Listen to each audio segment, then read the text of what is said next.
Hi, this is Fred Niemann of Hanlon Niemann, a law firm in central New Jersey practicing probate law and law related to the issues of powers of attorney throughout all 21 counties of the state of New Jersey. Now listen, powers of attorney are a very powerful instrument. We run into lots of situations where powers of attorney are done for a lot of good for elderly persons and incapacitated persons, but we also have seen powers of attorney used for inappropriate purposes. This video wants to address one very narrow, specific topic, and that is what happens to a power of attorney upon death. Legally, I can tell you that a power of attorney dies with the person who gave the power of attorney. It's no longer legally effective, but there is one major exception.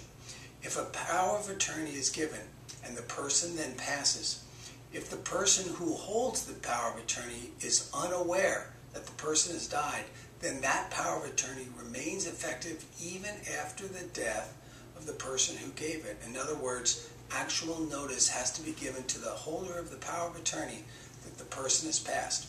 Same if you are a third party who is given a power of attorney and you're not informed about the death of the principal, then under that power of attorney, your rights are protected and you can go against the estate of the deceased for actions taken unknown by you, by the holder of the power of attorney in which you have been injured or otherwise damaged. So if you're an executor of an estate, a trustee of a trust, or an interested family member, you need to be sure that you don't sit by idly and just assume that the death of the person cancels the power of attorney.